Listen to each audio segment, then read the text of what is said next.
ஸ்தோத்திரம். தேவனுடைய மகா பரிசுத்த நாமத்திற்கு மகிமை உண்டாவதாக. இந்த அருமையான பரிசுத்த நல்ல நாளும் காலை வேளையிலும் ஆண்டவருடைய பாதத்தில் கடந்து வந்து இறைவனை தொழுது கொள்ள, பணிந்து கொள்ள, சேவிக்க, ஆராதிக்க தேவன் கொடுத்த நாள் சிலாக்கியதற்காக அருமை ஆண்டவருக்கு நாம் அதிகமாக ஸ்தோத்திரம் செலுத்துவோமாக. இந்த நாளிலும் நாம் தேவசனத்தில் கடந்து வந்து இறைவனை தொழுது கொள்ள, பணிந்து கொள்ள, சேவிக்க தேவன் கொடுத்த நாள் சிலாக்கியதற்காக ஸ்தோத்திரம் செலுத்துவோம். நான் நிர்மூலமாக இருக்கிறது கர்த்தருடைய கிருபையே, அவருடைய இரக்கங்களுக்கு முடிவில்லை என்று சொல்லியிருக்கிறபடி கர்த்தருடைய கிருபை நம்மை தாங்கி வழிநடத்துவதற்காக இறைவனுக்கு ஸ்தோத்திரம் செலுத்துவோம். இந்த நாளிலும் விதமாக எசேக்கியேல் சொல்லியிருக்கிற ஒரு பகுதியை வாசித்து விதமாக நம்முடைய ஆண்டவருடைய காரியங்களை குறித்து கொஞ்சம் தியானித்து தேவனுடைய ஆசீர்வாதம் கிருபைகளை பெற்றுக்கொள்வாங்க. எசேக்கியேலின் புஸ்தகம் 1ஆம் அதிகாரம். எசேக்கியேலின் புஸ்தகம் 1ஆம் அதிகாரத்தில் இங்கே நான் விதமாக வாசிக்கும் பொழுது பரலோக தரிசனத்தை எசேக்கியேலுக்கு கர்த்தர் காண்பித்தார் என்றும் ஆவியானவர் காண்பித்தார் என்றும், அப்படி காண்பிக்கும் பொழுது அங்கே விதமாக ஜீவன்கள் இருந்தது என்றும், அந்த ஜீவன்களுக்கு விதமாக அந்த ஜீவன்களுக்கு சில வித்தியாசமான காரியங்கள் இருந்தது என்றும் சொல்லப்பட்டு இருக்கிறத நாம் விதமாக பார்க்கிறோம். அந்த ஜீவன்களுக்கு விதமாக ஒரு ஜீவன் இருந்தது. அந்த ஜீவனுக்கு 4 தலைகள் இருந்தது. அது 4 தலைகள், அதாவது 16 தலைகள் இருந்ததாக பார்க்கிறோம். ஒவ்வொரு 4 முகம் என்று சொல்லி பார்க்கிறோம். ஒவ்வொரு செயலும் 4 முகம், மனுஷ முகமும், கழுகு முகமும், சிங்க முகமும், காளை முகமும் என்று சொல்லி நான் விதமாக பார்க்கிறோம். தேவனுடைய மகாபரிசுத்த நாமத்திற்கு மேம்பட்டதாக இதை குறித்து தியானிக்கும் போது நம்முடைய தேவனுடைய கிருபை, அதாவது தேவனுடைய சாயல், தேவனுடைய குணாதிசயங்கள் எப்படிப்பட்டதாக இருக்கிறது என்று இந்த வசனமாக சிறிய காரியங்களை தியானித்து தேவனுடைய ஆசீர்வாதங்களை நாம் பெற்றுக்கொள்வோமாக.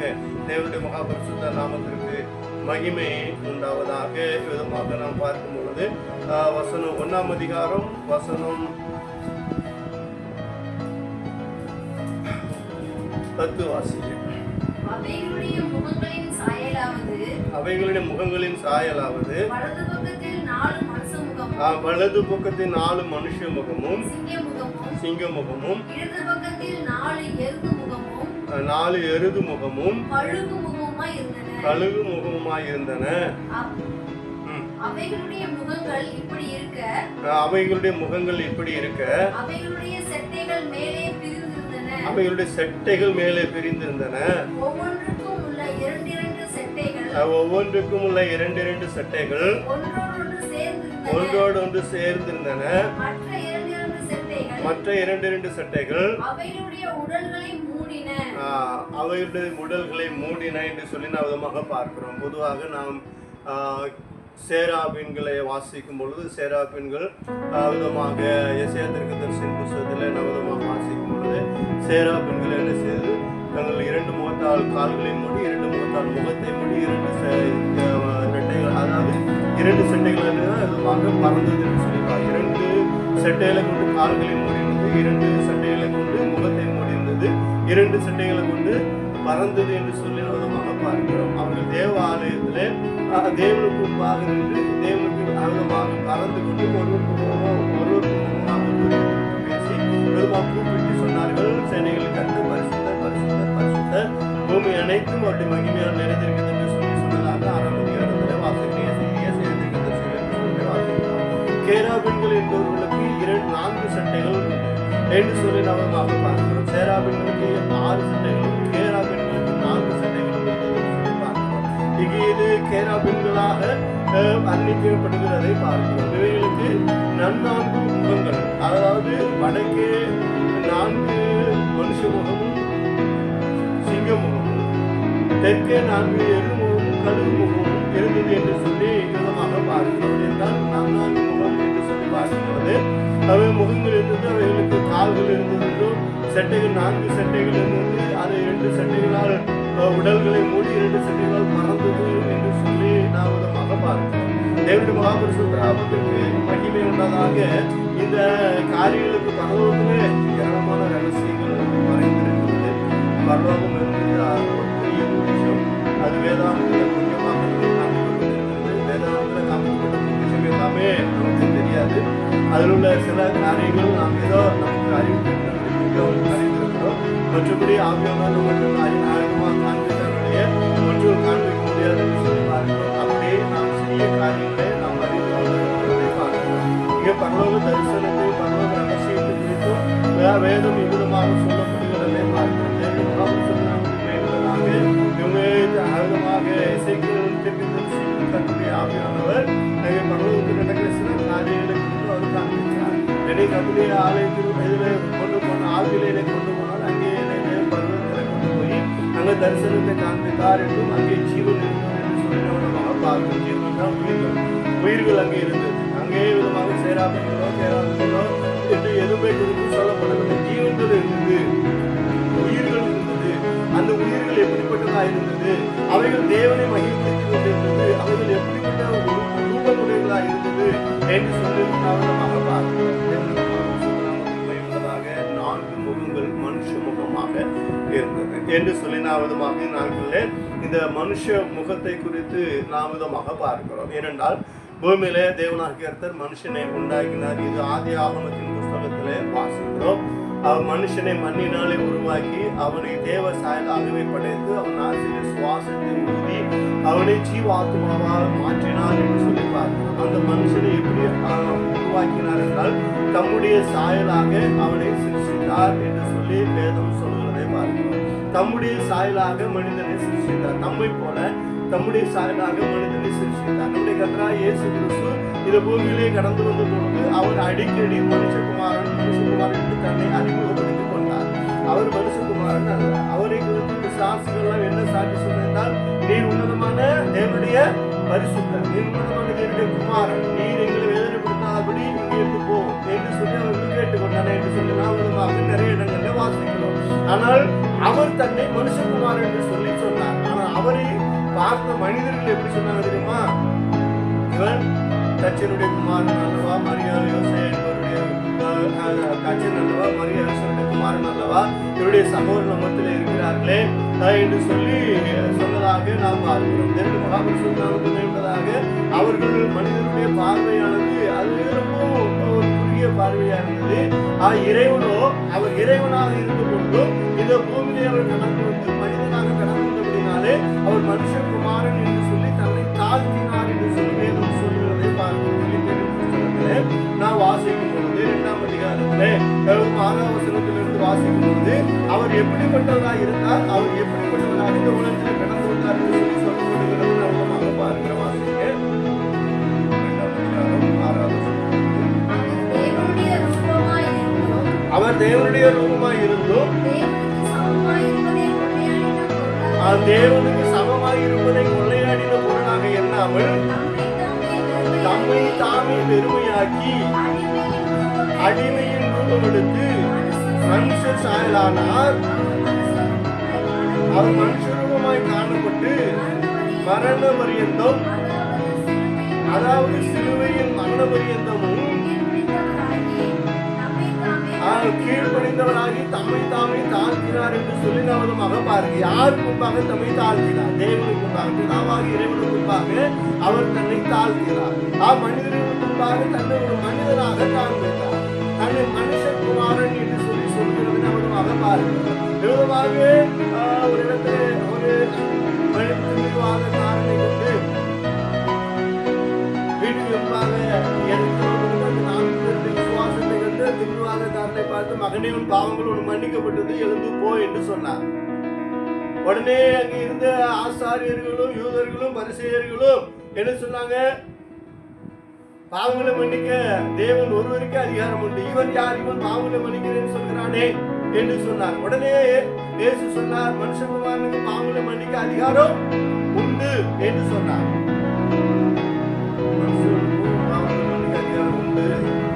தேவனுக்கு மாத்திரமல்ல, தேவ மனிதனுக்கு அந்த அதிகாரத்தை கொடுத்திருக்கிறார் என்று சொல்லி அவர் சொன்னார்.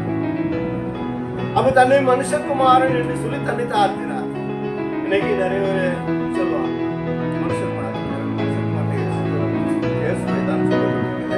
அவர் தான் மனுஷகுமாரன், நம்மளாம் அப்படி சொல்ல முடியாது. நம்மளாம் யாரு? மனுஷருடைய குமாரன் மனுஷகுமாரன் தானே. அப்ப மனிதர்களாகிய நாம் மனித குமாரர்களாக இருக்கிறோம். நம்ம கரடி குமாரர்களா, இல்ல காலை குமாரர்களா, இல்ல சிங்க குமாரர்களா? இல்லையே. சிங்க குமாரர்கள், கரடி குமாரர்கள், கரடி மாட்டு குட்டிகள், ஆட்டு குட்டிகள் இல்லையா? சிங்க குட்டிகள் மனுஷர்கள் மாத்திரம் மனுஷகுமாரர்கள். அப்ப மனிதனுக்கு பிறந்தவர்கள் மனித குமாரர்களாக இருக்கிறார். இந்த மனிதனை போல சாயல உண்டாகும்படியாக இறைவன் பூமியிலே கடந்து வந்தார். ஆனால் அவருடைய சாயலை குறித்து நாம் எசேக்கியேல் புத்தகத்திலே வாசிக்கும் பொழுது அவருடைய சாயல் மிகவும் வித்தியாசமாக இருந்தது. அவருடைய சாயல் மனுஷ சாயலா இருந்தாலும் அவருடைய முகரூபத்தை பார்க்க முடியாது.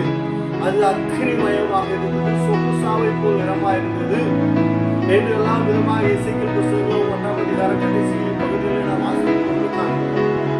பிரியமான தேவனுடைய பிள்ளைகளே, நாம் தேவ சிலையிடத்தில் ஆண்டவராக இறைவன் இயேசு இந்த உலகத்திலே மனுஷ சாயலாக உருவாக்கப்பட்டு மனுஷனாக முன்னே கடந்து வந்தார்.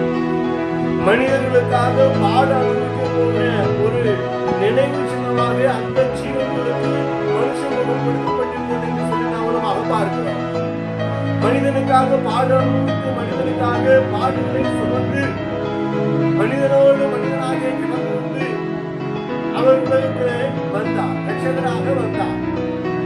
உலகத்திலே ரட்சகராக வந்து தம்முடைய வேலை முடித்துவிட்டு நல்லவர்களுக்கு அவர் எழுந்தபடி போயிருக்கிறார். திரும்ப வருவார்.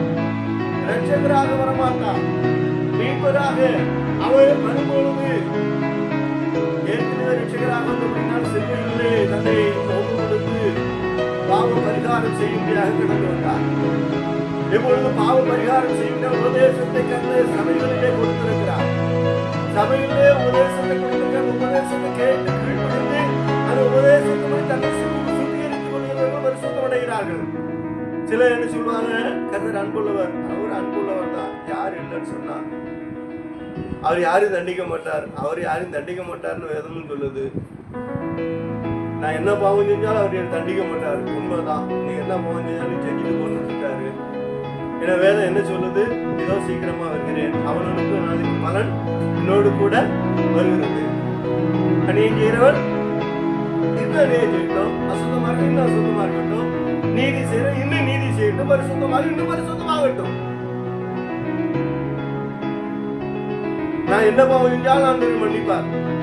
ஆண்டவர் மன்னிக்கு தயவு கொடுத்தவர் தான். அதுக்காக துணிகரமா பாவம் செஞ்சுக்கிட்டே இருந்தா என்ன செய்ய மாட்டாரு.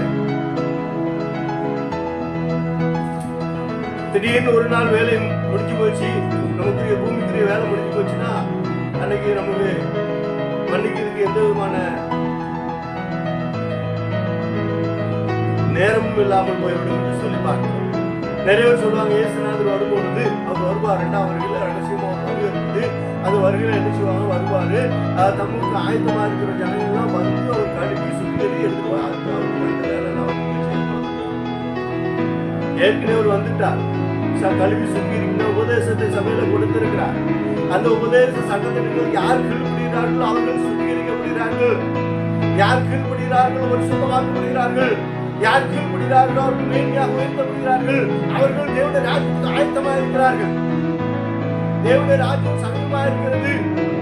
பலவராஜ்யம் பலவந்தப்படுகிறது. பாருங்கள் என்று சொல்லி எல்லா இடங்களிலும் சத்தம் தொடங்கி கொண்டே இருக்கிறது. சத்தத்தை கேட்டு கிறிஸ்துவுக்கு தங்களை பரிசுத்தப்படுத்தி கர்த்தாவே வாரும் என்று சொல்லி நிலைக்கு யார் மாறுகிறார்களோ அவர்களை நான் என்ன பாவம் செஞ்சுப்பேன், என்ன செஞ்சுப்பேன் அப்படின்னு சொல்லிட்டு இருக்கிறவங்கள தேர்வு மகாபரிசுத்தராமத்துக்கு மேம்பட்டதாக அவர் மனிதனுக்காக மனிதனை வைத்த அன்பில் வைத்த மனிதனாக உலகத்திலே கடந்து வந்தார். அவர் எவ்வளவு அன்பு வைத்தார் என்று சொல்லி நாம் பார்க்கும்போது யோவான் எழுதின சுவிசேஷம் 3ஆம் அதிகாரம் 16-17 வசனங்களை வாசிக்கும் பொழுது அங்கே விதமாக சொல்லப்பட்டிருக்கிறத நாம் பார்க்கிறோம். அவர் மனிதர்கள் எவ்வளவு அன்பு வைத்திருந்தார்.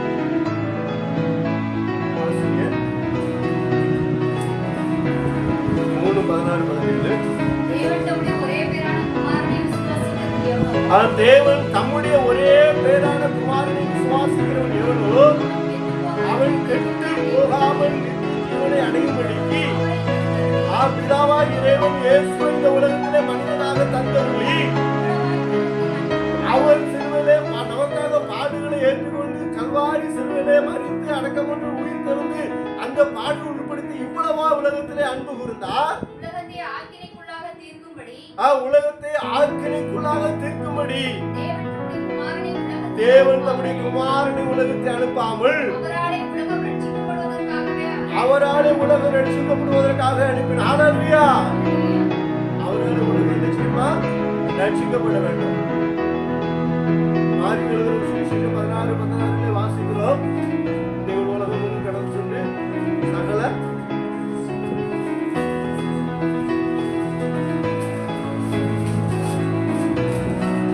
16:16 விசுவாசம் உள்ளவனாகி ஞானஸ்நானம் பெற்றவன் ரட்சிக்கப்படுவான், விசுவாசியாதவனோ ஆக்கினைக்குள்ளாக தீர்க்கப்படுவான்.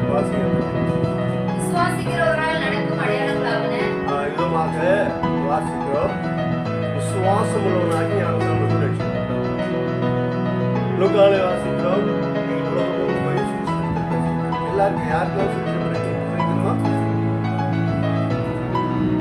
உலகமும் யாருக்கு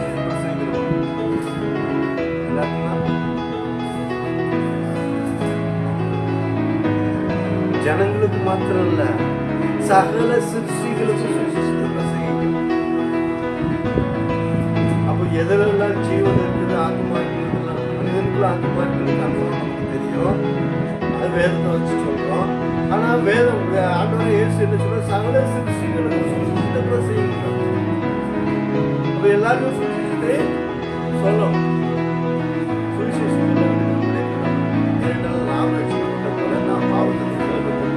அவர்களும் ரட்சிக்கப்பட வேண்டும், அவர்களும் விடுதலை பெற வேண்டும், ஆண்டவராகிய இயேசுவை அறிந்து கொள்ள வேண்டும், இயேசுநாதருடைய வருகையில் அவர்களும் காணப்பட வேண்டும்.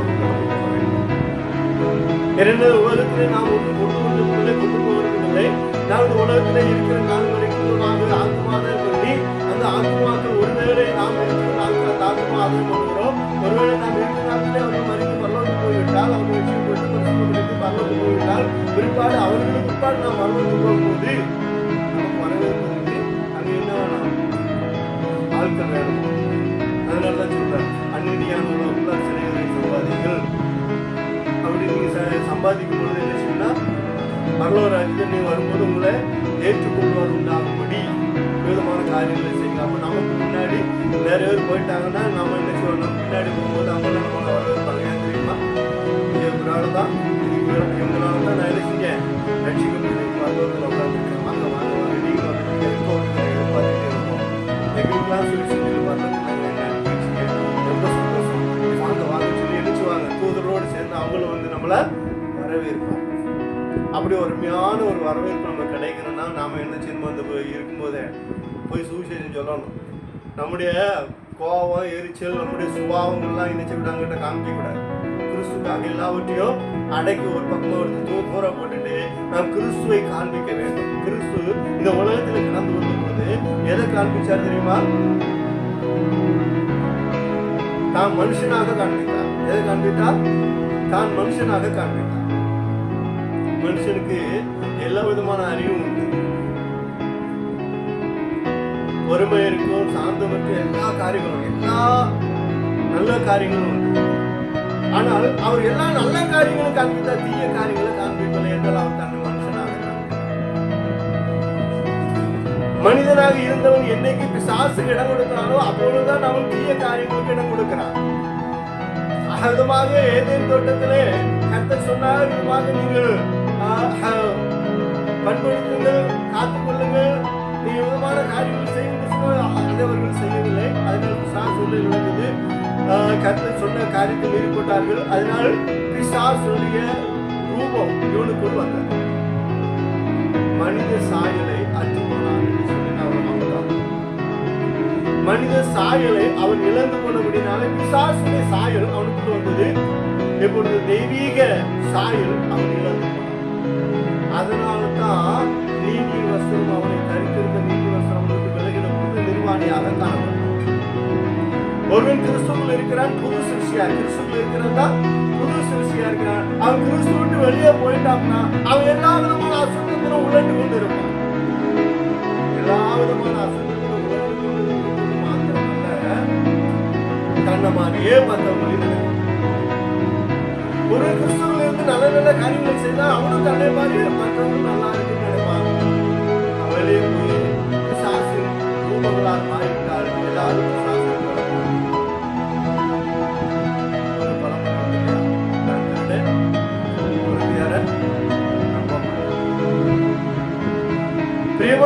பிள்ளைகளே, நம்முடைய இறைவன் இந்த உலகத்திலே கடந்து பொழுது மனிதன் அடிமையாக போய்விட்டதை பார்த்தார். அவர் மனுஷரூபமாய் காணப்பட்டு மரணம், அதாவது சிலுவையில் மரணம் தன்னை தாமே தாழ்த்தி நமக்காக இந்த உலகத்திலே கடந்து வந்து மரணத்தை ஒப்பு கொடுத்தார். நாம் அடைய வேண்டிய ஆக்கினை, நாம் அடைய வேண்டிய தண்டனை, நாம் கேட்க வேண்டிய அவமானங்களை அவரிடத்துல எந்த விதமான பாவம் இல்லை. அவருக்கும் அருமையான பரிசுத்தமானது, அவரிடத்துல மிகவும் நல்ல காரியங்கள் இருந்தது. அவருடைய உபதேசத்தை கேட்கும் பொழுது நமக்கு மிகுந்த உற்சாகமும் எழுப்புதலும் உண்டாகும். உலக மனிதர்கள் இயேசுநாதரை எப்படி சொல்லுவோம்? இயேசு கடவுள் என்று அறிந்தவர்கள் நாம் கடவுள்னு சொல்லுவோம். அறியாதவர்கள், நாத்திகர்கள், கம்யூனிஸ்ட்வாதிகள்லாம் இயேசுநாதரை எப்படி சொல்லுவாங்க தெரியுமா? உலகத்துல முதல் புரட்சி வீரன் யாருன்னா இயேசு. இரண்டால் யூதர்கள் ஒரு சட்டம் வைத்திருந்தார்கள். அந்த சட்டத்திற்குள், அது மோசே கூட சட்டம், அந்த சட்டத்திற்குள் இருந்த பொழுதும் ஆனா அதிலையும் சில குளறுபடி செய்து தேவையில்லாத வேலைகளால் செய்து தங்களுக்கு சாதகமாக வைத்துக் கொண்டிருந்தார்கள். அங்கே இயேசுநாதர் புரட்சி செய்தார். மத்திய சுவிசேஷம் 5ஆம் அதிகாரம் 6ஆம் அதிகாரம் 7ஆம் அதிகாரத்துல மலை பிரசனத்தில் ஒரு பெரிய புரட்சி செய்தார். என்ன தெரியுமா? விபசாரம் செய்யாதீர்கள் என்று பூர்வத்தாருக்கு உரைக்கப்பட்டது என்று சொல்லி இருக்கிறது. நான் உங்களுக்கு சொல்றேன். என்ன சொல்றேன்? ஒரு சிறிய இச்சையோடு பார்க்கிற எவனும் அவளோடு விசாரம் செய்தார். நீ இருதயத்துல நினைக்காத, இருதயத்துல கொண்டு வந்தாலே பாவம். அங்கே செஞ்சாதான் பாவம், இங்க நீ நினைச்சாலே பாவம் சொன்னார். கொலை செய்தால் நரகத்துக்கு ஏதுவாயிருப்பான் என்று எழுதியிருக்கிறத நான் உனக்கு சொல்லுகிறேன். அதாவது காரணம் இல்லாமல் சகோதரனை கோபிப்பவனும் மூடனே என்று சொல்கிறவனும் அதுவாக தன் சகோதரனை குற்றம் கண்டுபிடிப்பவனும் அவன் நரகத்துக்கு பாத்திரனாயிருக்கிறான்.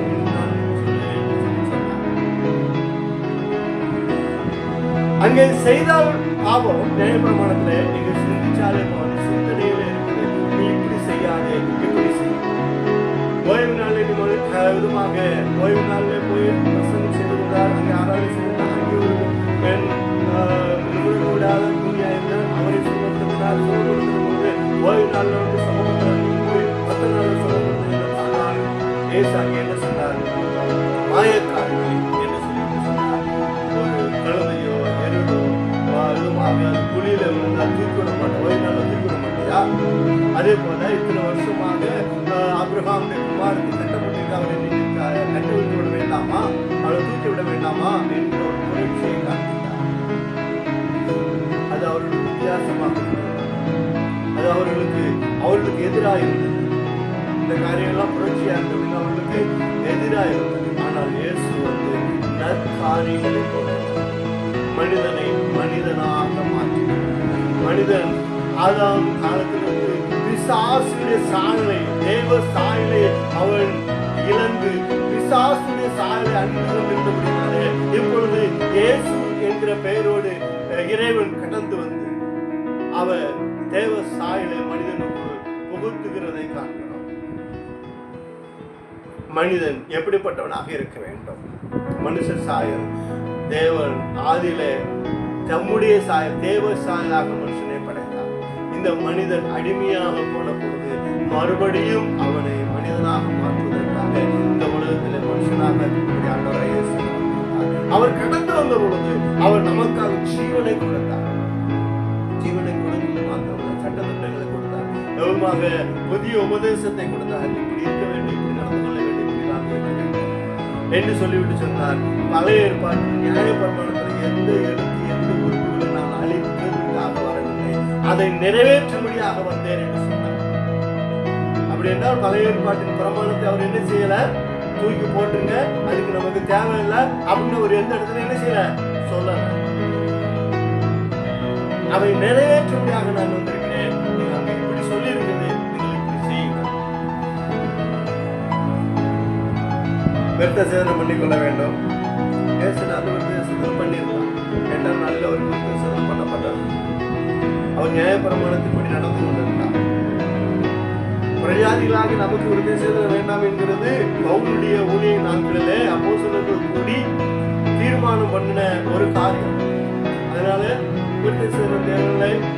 நறுமுண்டு சென்றதுக்கும் வேசித்ததுக்கும் விலகியுங்கள், சரீரத்தை அசுத்தப்படுத்தாதீர்கள், பாவம் செய்யாதீர்கள், மற்ற இயேசுநாதர் சொல்லியிருக்கிற காரியங்களை கை கொண்டு. இப்பொழுது நமக்கு விருது சேதனம் தேவையில்லை. ஆனால் இயேசு கிறிஸ்து சொல்லியிருக்கிற சட்டத்தை நாம் சரியாக கை கொள்வோமானால் மனிதனாக கடந்து வந்த இறைவனோடு நாம் ஐக்கியப்பட வேண்டுமானால், இந்த மனிதர்கள் அந்த மனித சாயலுக்கு நாம் அங்க கடந்து போக வேண்டுமானால் நாம் இறைவனுடைய விருப்பத்தை சித்தத்தை நிறைவேற்ற வேண்டும் என்று சொல்லி கண்டு சொல்லுவதை பார்த்தால் நம்முடைய சுவிசேஷத்திற்கு நிருபங்களை எழுதி நமக்கு சத்தியத்தை அறிவுறுத்துவதை பார்க்கலாம். எப்படியாயிரம் மனிதர்கள் என்ன செய்யணும்? ரட்சிக்கப்படணும். வானோர் யாருடைய முழங்கால்களோ அவர் முன்பாக முடங்கும்படி அப்படி செய்தார்.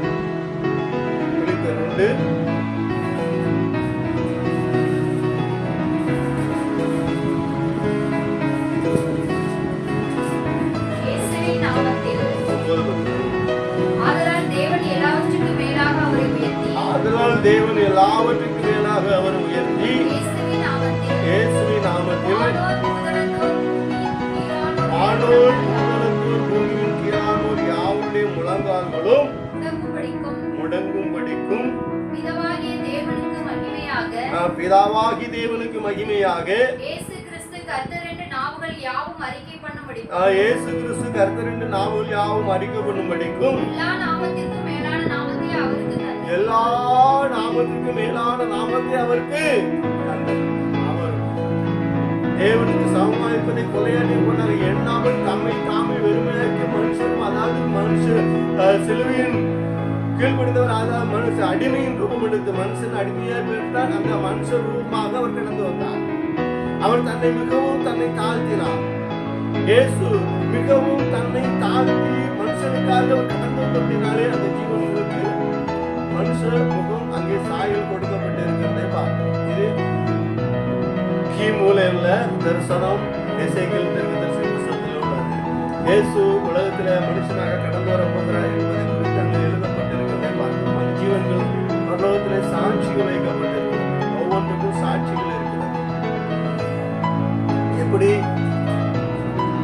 மல்கியாவின் புத்தகத்திலே வாசிக்கிறபடி நாம் பேசுகிற ஒவ்வொரு காரியங்களையும் பதிவு செய்கிறது போல ஒவ்வொன்றுக்கும் அங்கே சாட்சிகள் இருக்கிறது. நமக்காக பிதாவாக இறைவனை அங்கே நாம் இப்பொழுது இங்கே ஆராதனை செய்வது போல அங்கேயும் நமக்காக ஆராதனை பிதாவுக்கு முன்பாக ஆராதனை செய்கிற தூதர்கள் இருக்கிறார்கள். நம்ம ஒவ்வொருவருக்கும் தூதர்கள் இருக்கிறார்கள். நம்ம ஒவ்வொரு குறிப்பும் அங்கே சாட்சி. இன்னைக்கு நம்ம ஆராதனைக்கு வரல அப்படின்னா அந்த தூதர்கள் ஆராதனைக்கு வராமல் ஒதுங்கிட்டு வரப்பாங்க. எப்பா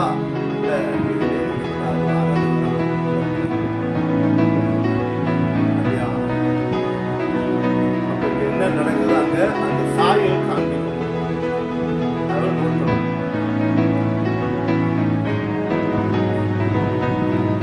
ஒரு பெரியவருக்கு தரிசனம் ஒரு என்னைக்கு ஆராதனைக்கு போடுவானா 10 மணிக்கு ஆராதனைனா 11 மணிக்கு தான் அப்போ தரிசனம் கொடுக்கணும். தரிசனத்தில் என்ன செய்யறாங்கன்னா 9 காட்டுன்னா பரலோகத்துக்கு ஒரு தேவதூதன் இறங்கி வந்து ஆலயத்துக்கு வாசல் படியில் வந்து நின்றுட்டு ஒரு நோட்டும் பேனாவும் கையில் வச்சுட்டு பார்த்துட்டே இருக்கும். அப்போ வந்து யார் யார் என்னென்ன வேலை செஞ்சாங்க, காலையில் வந்து ஆராதனை என்னென்ன வேலை செஞ்சாங்க நோட்டு கொடுத்துட்டே இருந்தாங்க. குறிப்பு எடுத்துகிட்டே இருந்ததுன்னு கரெக்டாக 9:45 உள்ளே வர்றவங்களையும் அந்த டயத்துக்கு வர்றவங்க கரெக்டாக 10 வரைக்கும் பாஸ்டர் போகிறாரு, விசுவாசிகளை போடுறாங்க. எப்போ ஆராதனை ஆரம்பிக்கப்பட்டது, எப்போ பாடம், எத்தனை பாடல், எத்தனை யாரெல்லாம் ஜெபம் பண்ணாங்க, யார் என்ன இசைகள் இசைக்கிறாங்க, இடையில என்னென்ன பண்ணுறாங்க எல்லாத்தையும் நோட் பண்ணிகிட்டே இருந்தாராம். நோட் பண்ணிகிட்டே இருந்தவர் 10:30 மேலே என்ன ஆயிடுச்சுன்னா சரி ஆராதனை இறஞ்சிருச்சு. உடனே 10:30 அவர் எடுத்துக்கொள்ளப்பட்டார், போயிட்டார். அப்போ 10:30 வரைக்கும் 9:45 10:45 மணி நேரம் அவர் இருந்து என்ன செஞ்சாராம், கணக்கு எடுக்கிறான். இது ஒவ்வொரு ஆராதனை நடக்கும். அதுக்கு பிற்பாடு வர்றவங்க ஆராதனை என்ன இல்லையா, என்ன இல்லை, ஆறுதல கணக்கிலே இல்லை. இது ஒரு தரிசனம். அவர் எப்பவும் 11 வர்றாரு. அவருக்கு இந்த தரிசனம் கொடுக்கப்படும். அவர் சபையில சாட்சின்னு சொன்னார். சொன்ன பொறுப்பாடும் அவருடைய வாழ்க்கையில அவர் அப்படித்தான். அவர் சொன்னார், நான் ஒரு நாளும் ஆராதனை, நான் அந்த தேவதூதன புஸ்தகத்துல நான் ஆராதனை வந்ததா கணக்கிலே இல்லை அப்படின்னு சாட்சி. பாருங்க, நம்ம ஆராதனைக்கு வருகிறோம். ஆராதனை ஸ்தலத்திலே, பணிவிட வேலைகளே, இசைக்கிறதுலே எல்லாவற்றையும் நமக்கு என்ன செய்யுது, மார்க் போட்டு எதுவும் கணக்கு எழுதப்பட்டிருக்கிறோம். அப்போ தேவனுக்காக நாம் தேவனை ஆராதிக்கிறோம். நாம் தேவனுடைய மகாபரிசுத்தராமத்திலே நம்முடைய இறைவன் பூமியிலே அவர் வந்தார். நமக்காக பாடுகளை ஏற்றுக்கொண்டார். அவர் நமக்கு எவ்வளோ காரியங்களை செய்திருக்கிறார். அவர் செய்யறதுக்கு நாம் பதில் கொடுத்து நமக்கு ஒண்ணுமே இல்லை. அவர் இரக்கமுள்ளா இருக்கிறது, நாமும் இரக்கமுள்ளவர்களா இருக்க வேண்டும். அவர் உருக்கமுள்ளவராக, நாம் உருக்கமுள்ளவர்களா. அவர் அன்புள்ளவர்களா இருக்க, நாமும் அன்புள்ளவர்களா இருக்க வேண்டும். அவர் மன்னிக்க சிறந்தவர்களா இருக்கும், நாமும் மன்னிக்க சிறந்தவர்களா இருக்க வேண்டும். உங்கள் பிதாவாகியே, உங்கள் பிதாவுக்கு பூரண சர்க்குணராக இருந்ததும் நீங்களும் பூரண சர்க்குணராக இருங்கள் என்று சொல்லி மத்திய சுவிசேஷமாக நம்ம அதிகாரத்தில் எழுதி வைத்திருக்கிறதை பார்க்கிறோம். பிரியமான தேவனுடைய பிள்ளைகளே, கர்த்தராகிய இயேசு கிறிஸ்து அவர் உலகத்திலே கடந்திருந்தார். யோவான் எழுதின சுவிசேஷம் 14ஆம் அதிகாரத்திலே இயேசு நான் போகிற இடத்தை என்று சொல்லி பரலோகம் போவதை குறித்து பரலோகத்திலே விதமாக இடங்களில் ஆயத்தமாக திரும்ப வருவேன் என்பதை குறித்து சொல்கிறார். கலங்காதிருக்கிறோம். தேவனுக்கு விசுவாசங்கள் அழகிலே சொல்கிற பிதாவோடு ஒன்றா இருக்கிறோம். இதெல்லாம் சொன்னாங்க.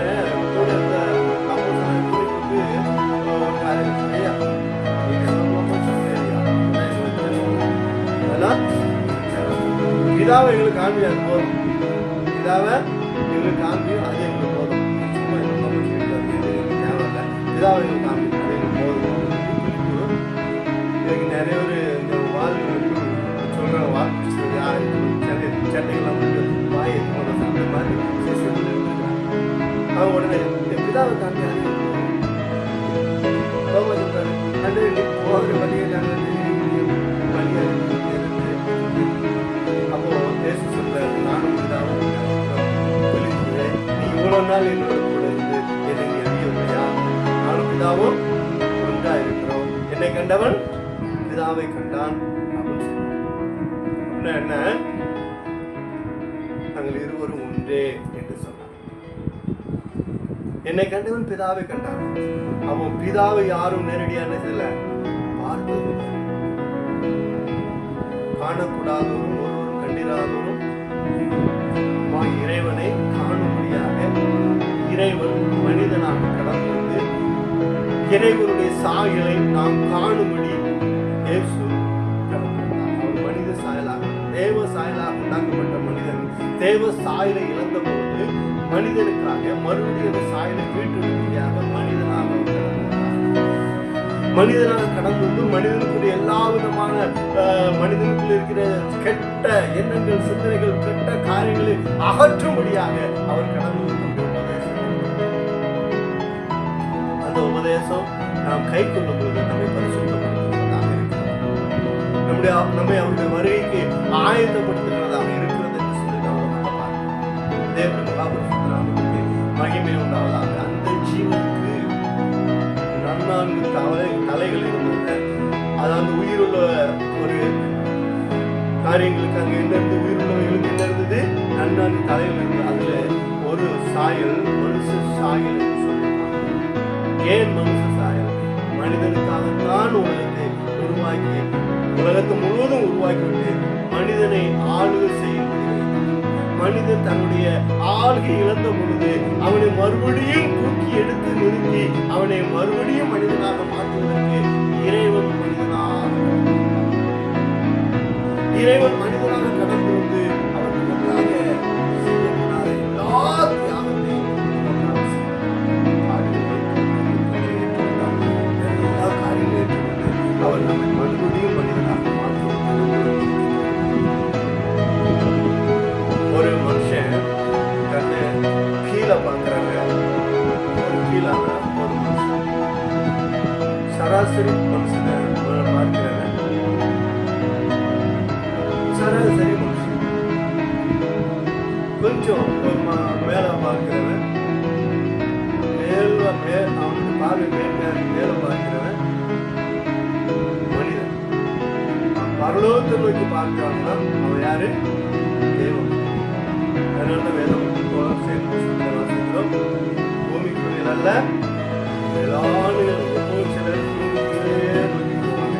ஒரு நாள் ஒரு 50 ரூபா 100 ரூபா கிழக்கு வரும், ஒரு 500 ரூபா கிடக்கும். அதனால எப்பவும் போகும்போதுலாம் பார்வைக்கு ஒரு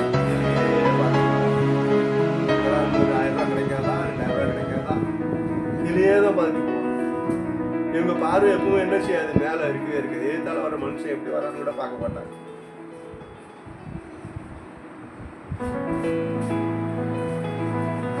அவன் எப்பவும் பூமிக்குரியவர்களையே சிந்தித்து கொண்டு இருக்கிறான். பூமிக்குரியவர்கள் அல்ல, மேலானவைகளின் நாடுகள் என்று சொல்லுவாங்க. சிலர் மனுஷனையே பார்ப்பாங்க. அவன் மனுஷனையே பார்ப்பான். இவன் சராசரி மனுஷன் தான். அவன் மனிதனாக மாற வேண்டும்னால் அவன் மேன்மையாக பார்க்க, மலையை நோக்கி பார்க்க வேண்டும். உன்னதமான தேவனுடைய வசனத்தை நோக்கி, சபையை நோக்கி பார்க்க வேண்டும். அவன் தேவ சாயல் அடைய வேண்டும்னால் பரலோகத்தை நோக்கி பார்க்க வேண்டும். தேவ சாயல் அடைய வேண்டும் என்று சொல்லி அதனால்தான் 2 கொரிந்தியர் புத்தகம் 3ஆம் அதிகாரத்திலே அங்கே என்ன சொல்லுகிறது? மகிமை மேல் மகிமை அடைந்து மறுரூபப்படவோ, கண்ணாடியில கண்கள் போல கண்டு கற்புடைய சாயல் அந்த சாயலாளர்கள் மகிமையும் மகிமையும் மறுரூபப்படுகிறோம். அப்போ ஒவ்வொரு நாளும் நாம் தேவனை தரிசித்து தேவனுடைய நம்முடைய வேதம் இறைவனுடைய உன்னதமான உபதேசத்தை நாம் நோக்கி பார்க்க ஒரு நாள் இறைவனை போல மகிமை மேல் மகிமை அடைகின்ற ஒரு பாக்கியத்தை பிரியமான தேவனுடைய பிள்ளைகளை நாம் மனுஷ சாயலாக அவர் மாற்றப்பட்ட ஒரு சாயல் அங்கே இருந்தது. நாம் மனிதர்களாக மாற வேண்டும். இன்னைக்கு நிறைய மனிதர்களாக இல்லை. இன்னைக்கு இல்லை, உலகம் உண்டானதற்கு இதுவரைக்கும் அநேக நேரங்களில் மனிதர்களாகவே இல்லை. மனிதர்கள் பிசாசுகளாக இருக்கிறார்கள். 2 தூதர்கள் சோதோம் குமார மண்டலத்துக்கு போயிருக்கிறார்கள். 2 தூதர்களும் பார்க்க ரொம்ப அழகா இருக்கிறாங்க. அந்த பட்டணத்துல நாங்க வீதியில இருக்கோம். இல்லை ரோட்டு பார்க்க இல்லையா வாங்க ஆனா அங்க அந்த மனிதர்கள் அந்த தூதர்களாக பார்க்கவில்லை. நாம வெறியர்களாக பார்த்தார். நாம வெறியர்களாக இருந்த அந்த தூதர்களை பார்த்து அவர்களை அறிய வேண்டும் என்று சொல்லி தட்டினார். தூதர்களே வந்தாலும் விட மாட்டோம் அப்படின்னு சொல்றவன் தான் மனிதர்களாக. பிசாசு எந்த அளவு இவர்களை நிரப்பி வைக்கிறது. அதனால தூதர்கள் என்ன பண்ணாங்க? அடிச்சு போட்டு போயிட்டாங்க. பட்டணத்தை அக்னியில இறக்கி அடிச்சு போட்டு இறைவன் இயேசு இறைவன் மனுஷாயில வந்தார். அவரை ரொம்ப கேவலமா பேசுறாங்க. ஆனாலும் அவர் இறைவனா இருந்தபடினாலே மனிதனுக்காக தன் ஜீவனையே கொடுத்தார். தூதர்கள் கொடுத்தார்களா? கொடுக்கல. தூதர்கள் சொல்லப்பட்ட வேலை என்னவோ அது மட்டும் செஞ்சுட்டு போயிட்டே இருந்தாங்க. ஆனா இறைவன் வந்த பொழுதோ அவன் இரக்கமுள்ளவராக இருந்தார். மனிதன் மேல் இரக்கம் வைத்தார், மனிதன் மேல் அன்பு வைத்தார், மனிதன் மேல் மிகுந்த பாசம் வைத்தார். அதனாலே தம்முடைய ஜீவனை மனுஷன் சாயலாக கடந்து வந்து மனிதன் கேட்டார். அவர் தேவனாகவே வந்திருந்தார். கண்டிப்பாக நாம் மாட்டோம். யாத்திராகமத்தின் புத்தகம் 20ஆம் அதிகாரத்தில் 19, 20 அதிகாரங்கள் 21ஆம் அதிகாரங்களை வாசிக்கும் பொழுது அங்கே தேவன் என்ன செஞ்சார்? மலையில இறங்குகிறார். மலையில இறங்கினோடு அக்னியும் பயங்கரமான சத்தம், இடி முழக்கம், எக்கால சத்தம் அதிகமாகிக் கொண்டிருக்கிறது. ஒரு மனிதனும் மலையை நெருங்க முடியாது. அந்த அளவு பயங்கரமாக இருக்கிறது. மோசேயே நானே கர்த்தருக்கு வார்த்தை நடுகிறேன் என்று சொல்கிறார். ஜனங்கள்லாம் நடுங்கி கொண்டு சொல்கிறார், மோசே நீ எங்களோடு பேசும், கர்த்தர் எங்களோடு பேசினால் நம்ம செத்தே போயிடுவோம். கர்த்தர் சத்தம் அவ்வளவு வல்லமையா இருக்கு. பேசுற செத்து போவோம், நீ என்னோட பேசினார். ஒரு மிருகமும் ஆனாலும் மலையை தொட்டால் கல்லெறிந்து அம்பினால் ஈயப்பட்டு சாக வேண்டும். பயங்கரமான சட்டத்திட்டங்கள் யாரும் சேர முடியாத அளவு இருந்தது. அந்த சட்டத்திட்டங்கள் நாம சேர்ந்த பெரிய பாக்கியத்தை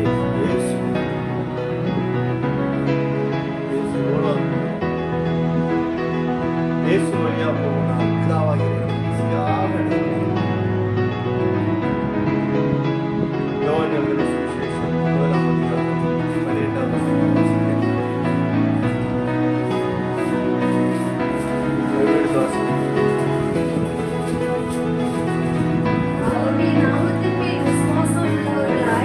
இயேசு கிறிஸ்துவின் நாமத்தில் விசுவாசம் உள்ளவர்களாய் இயேசுவை ஏற்றுக்கொண்டவர்கள் எத்தனை பேர்களோ அத்தனை பேர்களும்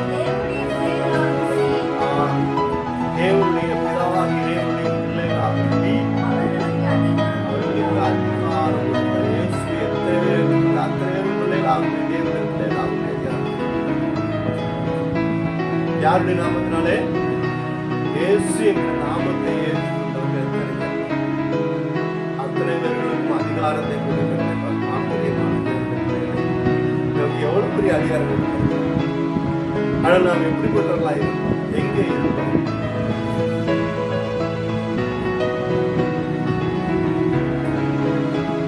வேதத்திலே வாசிக்கிறோம், அவர் எளியவனை குப்பையில் இருந்தும் சிறியவனை புள்ளியிலிருந்து எடுத்து உயர்த்தி எங்க கொண்டு வராரு? நம்ம கிழக்கு அதிபதிகளோடும் ராஜாக்களோடும். ஹல்லேலூயா, ஹல்லேலூயா, ஹல்லேலூயா. இறைவன் நினைத்தால் எளியவனை எடுத்து உயர வைக்கவும் மேல இருக்கிறவனை கீழே தள்ளவும் முடியும். ராஜாக்களே ராஜாக்களை தள்ளுகிறவர் நிறைய பேர் நினைக்கிறாங்க. நாங்க நினைச்சா எதுவும் சாதிச்சிடும், நாங்க நினைச்சா எல்லாத்தையும் நினைச்சு சாதிச்சிடுவாங்க. இல்ல, இறைவன் பார்த்துக்கிட்டே இருக்கிறார். அந்த காலம் வரும்போது இடம் காலியாயிடும். அதற்காக வெயிட் பண்ணிட்டு நீ மறந்துரு, நீ சரி உன்னை சரிப்படுத்தி நீ நீதி நியாயங்களை செய்ய என்று சொல்லி இறைவனை எதிர்பார்க்க நீயும் அநியாயத்தில் அக்கிரமத்தை குறித்து துள்ளி கொண்டே இருப்பாய். ஆனால் அவர் முடித்து தேவனுடைய மகாபரிசுத்த மகிமையுள்ளதாக பிரியமான நம்முடைய தேவனுக்கு நாம் மனிதர்களாக தேவன் நமக்காக அவர் தன்னுடைய சாயலை மறந்து நமக்காக இது ஒரு தகப்பன் மகன் 2 பேர் பேசிட்டு இருக்காங்க. டெய்லி அந்த பறவைகளுக்கு அவர் என்ன சொல்றார்? பறவைகளுக்கு இறை போடுவார். அது இறை போடும்போது அந்த பறவைகள்லாம் கையிலெல்லாம் வந்து சாப்பிடும். டெய்லி வந்து அது கையில் வந்து சாப்பிடும். தோட்டத்தை பக்கத்தில் அப்போ தகப்பன் வாங்கி மகன் கேட்குறாங்கப்பா, அந்த குருவியை பிடிச்சிப்பாங்க பாருங்க. அதுக்கு நம்ம அந்த தோட்டத்தை பிடிச்சி அன்பா பிடிச்சி அது வேலை சரி நான் பிடிச்சி தரேன். இப்போ தகப்பன் போய் அந்த குருவியை பிடிக்க போனாரு. இறை போட்டப்போ பக்கத்தில் வச்சு கையில் வச்சிருந்த கையில் வந்து பறவைகள் பிடிக்க போனப்போ என்ன செஞ்சிருச்சு?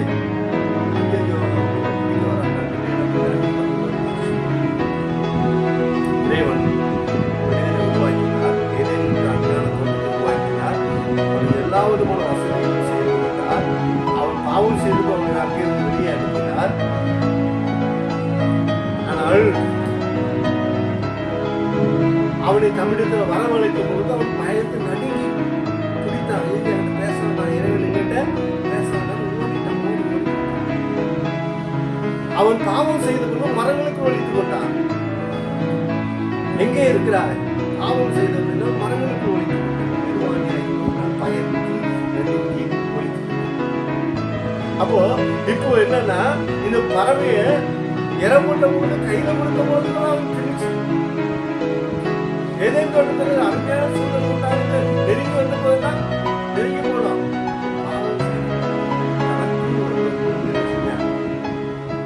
பறந்து போனதுக்குள்ள மனிதன் ஓடி. இப்போ அந்த மகன் சொன்ன, இல்லப்பா நீங்க ஒரு பறவையா போய் அந்த பறவைகிட்ட போனா என்ன செய்யும்? பறவைகள் அவங்களோட சேர்ந்து. இப்போ அந்த தகவல் உடனே ஒரு பறவையாகவே அந்த பறவைகளிடத்துல போகுது. எல்லா பறவைகளும் அவர்களிடத்துல வந்து விளையாட ஆரம்பிக்கும். இறைவனாக வந்தால் மனிதர்கள் பயந்து ஓடினார். மனிதனாக கடந்து அவரிடத்துல கடந்து போய்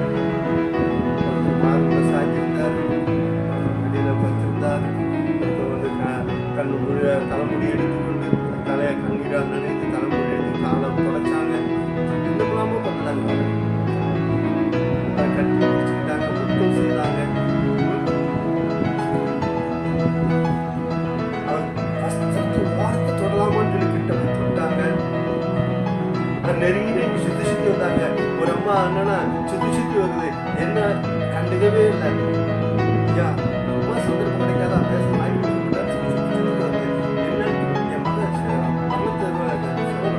கண்டுக்கவே இல்லை. சுத்தி ஆனா சுத்திக்கிட்டே வர அவர் இறைவனை வந்துட்டு கண்டிப்பா கிட்ட வந்துருக்க மாட்டாங்க. இவர் மனிதனா வந்திருக்கனால கிட்ட வராங்க.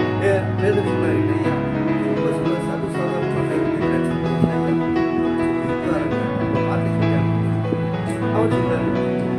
பேதுரு வந்து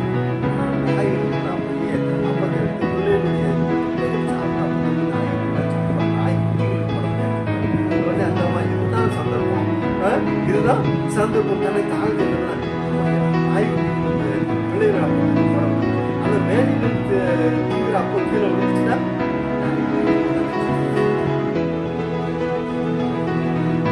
ரொம்ப தயவா கேட்கிறேன். ஒன்னே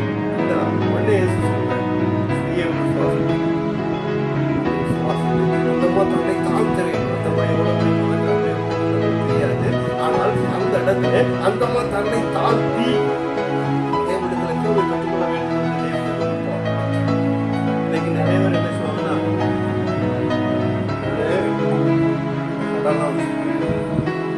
அப்படியா இருக்கும், அப்படி வாழ்ந்தோம் இருந்தோம் பெருமை பாராட்டிட்டே இருப்பாங்க. இவங்கள்ட்ட தேவன் இறக்கம் பாராட்டுகிறது இல்லை, கண்டுக்கிறது கிடையாது.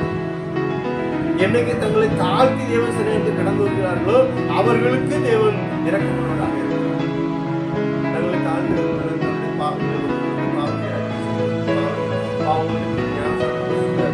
தேவனிடத்தில் முழுமையாக சரணடைந்து விட வேண்டும். அவர்களை பார்த்து அவர்களுக்கு தேவன் விடுதலை கொடுக்கிறார், சுகத்தை கொடுக்கிறார், ஆசீர்வாதத்தை கொடுக்கிறார். அவர்களுக்கு எல்லா விதமான காரியங்களும் நன்மையாக மாற்றி விடுகிறதை மனிதனாக இறைவன் கடந்து வந்த போது தேவனுடைய ஆசீர்வாதம் அவர்களுக்கு நிறைவாக இருந்தது என்று சொல்லி பார்க்கிறோம். அவர்களே தேவனிடத்தில் கடந்து போனார்கள், தேவனை தொட்டார்கள். நாங்கள் கண்டதும் கேட்டதும் கையினால் தொட்டதும் அப்போஸ்தலனாகிய யோவான் எழுதுகிறார், நாங்கள் கண்டதும் கேட்டதும் கையினால் தொட்டதும் ருசி பார்த்ததுமாகிய அன்பை இயேசு இறைவன் இந்த உலகத்தில் மனிதனுக்காக எவ்வளோ பாடுகளை மனிதனுக்காக நடந்து மனுஷ சாயனானார் என்று சொல்லி அந்த ஜீவனுக்கு மனுஷ முகம் மனிதனுக்காக இறைவன் வரப்போகிறார் என்று குறிக்கிறதாக உலகத்தில் கடந்து வந்து நமக்காக மனிதனாக மாறி பாடுகளை பரலோகத்துக்கு தேவ சாயலாக கடந்து